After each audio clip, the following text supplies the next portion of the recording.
Todos. Hoje concluirei o capítulo 20 de Mateus. E o capítulo 20 de Mateus conclui com a cura de 2 cegos que estavam na saída de Jericó. E eu quero ler esse texto para a sua edificação. E esse texto é importante demais. Quantas grandes e maravilhosas lições esse texto traz para nós. Diz assim o texto sagrado: Saindo eles de Jericó, uma grande multidão o acompanhava. E eis que 2 cegos assentados à beira do caminho, tendo ouvido que Jesus passava, clamaram: Senhor, filho de Davi, tem compaixão de nós. Mas a multidão os repreendia para que se calassem. Eles, porém, gritavam cada vez mais: Senhor, filho de Davi, tem misericórdia de nós. Então, parando Jesus, chamou-os e perguntou: O que quereis que eu vos faça? Responderam: Senhor, que se nos abram os olhos. Condoído, Jesus tocou-lhes os olhos e imediatamente recuperaram a vista e o foram seguindo. A grande informação que eu quero dar para vocês aqui nesse texto é que foi a última vez que Jesus passou por Jericó em seu ministério terreno. Jesus depois vai para Jerusalém e lá ele vai ser morto, vai passar 3 dias sepultado e depois ressuscitará. Esta foi a última oportunidade que aqueles cegos tiveram. Esta foi a última oportunidade que o povo de Jericó tiveram. Meus queridos, está aqui uma grande lição. Quantas vezes as oportunidades surgem, estamos diante da grande e maravilhosa oportunidade, muitas vezes a deixamos passar. Aquele cego não. O texto começa dizendo: saindo eles de Jericó. Jesus estava saindo de Jericó, estava caminhando rumo a Jerusalém para lá ser morto e sepultado e depois ressuscitaria, claro. Uma grande multidão o acompanhava. Quantas pessoas acompanharam a Cristo e mesmo assim muitas delas não foram ajudadas, não foram abençoadas. Porque Cristo não as quis abençoar? Não, porque elas mesmas rejeitaram as oportunidades. Algumas pessoas o seguiam por curiosidade, para saber e ver o que Jesus fazia. Outras para tentá-lo e outras, claro, para ouvir os seus ensinamentos e serem ajudadas por ele. Eis que 2 cegos assentados à beira do caminho. Aqueles 2 homens cegos não podiam trabalhar, eram tidos pelos religiosos da época como homens feridos por Deus porque eram pecadores, porque tinham cometido pecados graves e por isso Deus os punira. Eram homens que se sentiam culpados, a sua autoestima estava lá embaixo, pois eles também se sentiam assim, mas estavam lá à beira do caminho, a pedir esmolas, aos que passavam. Mas, meus queridos, aquele dia, aquele grande dia, aquele maravilhoso dia, chegou para eles. Eles estavam lá à beira do caminho, assentados, e eles tendo ouvido que Jesus passava.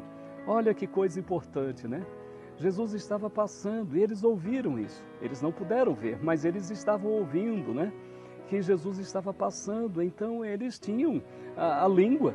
Eles tinham voz e eles começaram a clamar: Senhor, filho de Davi, tem compaixão de nós.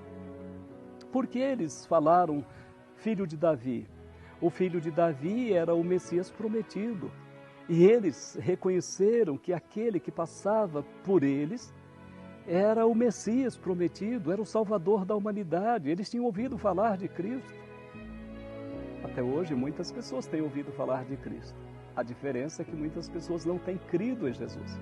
Eles então clamaram: Senhor, filho de Davi, tem compaixão de nós.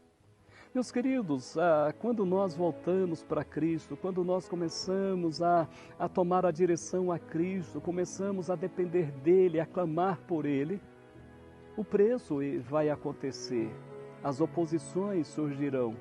E aqui o texto diz que a multidão os repreendia para que se calassem. A multidão os repreendia para que se calassem. Isso acontece ainda hoje.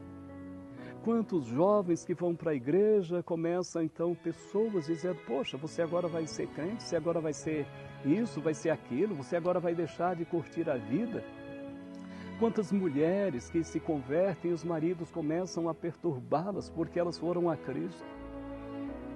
Mas vamos ver o que aqueles dois cegos fizeram. Mas eles clamavam mais alto, eles gritavam cada vez mais, eles não ligaram para a oposição, não ligaram para a multidão, eles gritavam cada vez mais, Senhor, Filho de Davi, tem misericórdia de nós. O que estes dois homens nos ensinam, queridos, é que quando vamos a Cristo e as oposições surgem, não devemos olhar para as oposições, não devemos ligar para as oposições. Quantas pessoas que foram a Cristo e voltaram sem serem abençoadas? Quantas pessoas que foram até Cristo e hoje estão aí fora de novo, na sua vida triste, longe de Deus? Simplesmente porque alguém colocou embaraço, colocou tropeço, às vezes até dentro da igreja, até mesmo entre aquelas pessoas que estão seguindo a Cristo, como era o caso aqui, as multidões que estavam seguindo a Cristo. Poderiam estas multidões dizer, olha, espera um pouquinho, ou então grita mais porque ele vai te ouvir. Não, aquelas multidões estavam dizendo, cala rapaz, calem a boca aí, parem de perturbar. Não façam isso, ele não vai ouvir vocês, vocês são pecadores, vocês não merecem, vocês não são dignos, parem isso.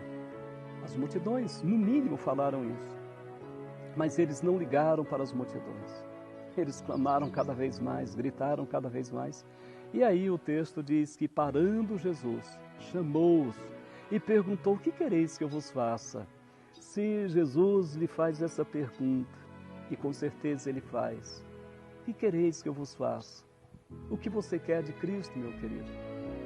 A cura da sua enfermidade física, a cura da sua alma, o perdão dos seus pecados, o perdão para os seus filhos, o perdão para o seu marido, para a sua esposa, o que você deseja de Cristo? Bom, a maior bênção que nós podemos desejar de Cristo é a salvação da nossa alma. As coisas deste mundo passam, mas a vida com Ele jamais passará. Que quereis que eu vos faça? E eles disseram, Senhor, que se nos abra os olhos, nós somos cegos, nós somos tidos como culpados, nós somos tidos como pecadores cruéis, não podemos entrar na igreja, eles não nos recebem, as nossas famílias também não nos recebem, somos tidos como pessoas pecaminosas. Se o Senhor nos abrir os olhos, significa que o Senhor nos perdoa. E o Senhor nos perdoando, não há mais necessidade de vivermos cegos. Senhor, o que nós queremos é o perdão dos nossos pecados. Por trás disso, meus queridos, está esta palavra. Porque para que as consequências do pecado fossem lançadas fora, o pecado precisava ser perdoado. Ou os pecados precisavam ser perdoados. E quando eles dizem, Senhor, que se nos abra os olhos, que a consequência de nossos pecados malditos sejam lançadas fora, que nós sejamos perdoados. Meus queridos, e a Bíblia diz que Jesus condoído, ele se condoeu, ele sentiu a mesma dor, o mesmo sofrimento, ele sentiu a mesma tristeza, a mesma ansiedade, a mesma angústia que aqueles homens sentiram. A palavra condoído tem essa conotação. Jesus doeu junto, sentiu junto, sofreu junto com aqueles homens. E condoído Jesus, tocou-lhes nos olhos. Jesus foi lá e tocou nos olhos deles. Tocou na consequência de seus erros e seus pecados. E a Bíblia diz que imediatamente recuperaram a vista e o foram seguindo. Está aí, meus queridos, a preciosíssima lição. Jesus se condoeu e curou. E o que eles fizeram? Não foram correndo para a igreja, não foram correndo para abraçar sua esposa, seus filhos e seus amigos e parentes e a dizer, olha, Jesus me perdoou e ele me curou. Não, eles foram seguindo a Cristo. Eles seguiram a Cristo e seguiram para onde? para Jerusalém, onde Jesus seria morto, crucificado. Provavelmente estavam lá, junto com Cristo, olhando o sofrimento que ele estava passando. Eles agora estavam alegres, felizes, eles agora estavam vendo, mas ao mesmo tempo vendo o seu Senhor, o seu Mestre, o seu Redentor, o seu Salvador na cruz, mas estavam seguindo.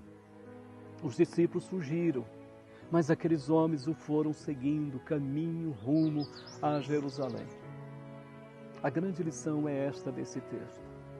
Cristo condói de nossas mazelas, e Ele cura as nossas mazelas, Ele perdoa nossos pecados. E o que você faz depois? Você o segue ou você o abandona? Muitos que estão na dificuldade, uma enfermidade, um desemprego, um desentendimento no lar, começa a clamar a Cristo, Ele se condói e Ele resolve seu problema, e você então de um momento vem para a igreja e passa a adorá-lo, mas pouquinho tempo já o abandona, não quer mais saber de Cristo. Não faça isso, meu querido. Aprendamos com esses dois homens que depois de curados, perdoados, libertados, seguiram a Cristo, caminho afora, até para a morte. Deus te abençoe. Tenha um bom dia.